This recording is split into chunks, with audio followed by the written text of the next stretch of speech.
Next, let us discuss about the capital structure theories. In that, the capital structure is the major part of the firm's financial decisions which affect the value of the firm and its lead to change the EBIT and market value of the shares.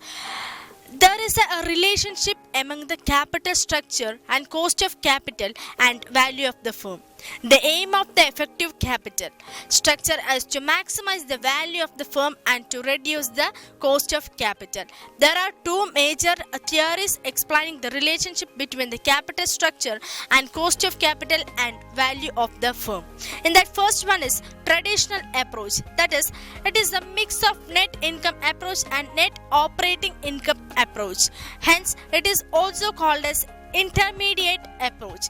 That is, according to the traditional approach, mix of a debt and equity capital can increase the value of the firm by reducing overall cost of capital up to the certain level of debt.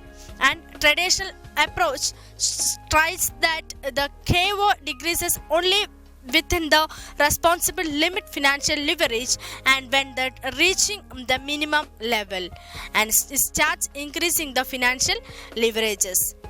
Let us discuss the assumptions of traditional approach, that is, capital structure theories are based on certain assumptions to analyze in a single and convenient manner. In that, there are only two sources of funds used by the firm, debt and shares, and the firm pay 100% of its earnings as a dividend, and the total assets are given and do not change, and the total finance remains constant, and the operating profit, that is EBIT, are not expected to grow, and the business risk remains constant, and the firm has a perpetual life, and the investors have rationally.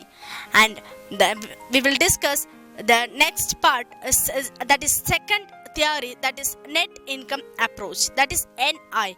And the net income approach suggested by the Durant. According to this approach, the capital structure decision is relevant to the valuation of the firm. In other words, a change in a capital structure leads to corresponding change in overall cost of capital as well as the total value of the firm. And according to this approach, use more debt finance to reduce the overall cost of capital and increase the value of the firm. And net income approach is based on the following three important assumptions. That first one is there are no corporate taxes. Second one, the cost of debt is less than the cost of equity. And the third one is the use of debt does not change the risk perception of the investors. Word V is equal to S plus B, and B is equal to value of the firm, S is equal to market value of the equity, and B is equal to market value of the debt. And the market value equity can be ascertained by the following formula, that is S is equal to NI divided by KE, and where NI is equal to earning available to the equity shareholders and KE is equal to cost of equity and equity capitalization rate.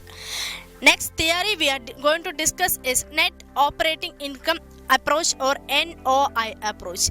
That is another modern theory of the capital structure suggested by the Duane. This is just of the opposite to the net income approach.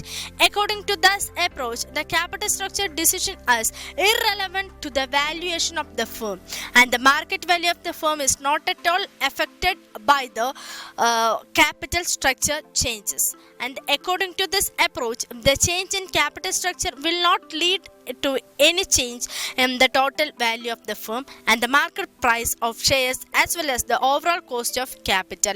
And NI approach is based on the following important assumptions, that is the overall cost of capital remain constant, there are no corporate taxes, and the market capitalization of the value of the firm as a whole, and V is equal to EBIT divided by KE, that is value of the firm V can be calculated with the help of the following formula, where V is equal to value of the firm, EBIT is equal to earning before interest and taxes, and KO is equal to overall cost of capital.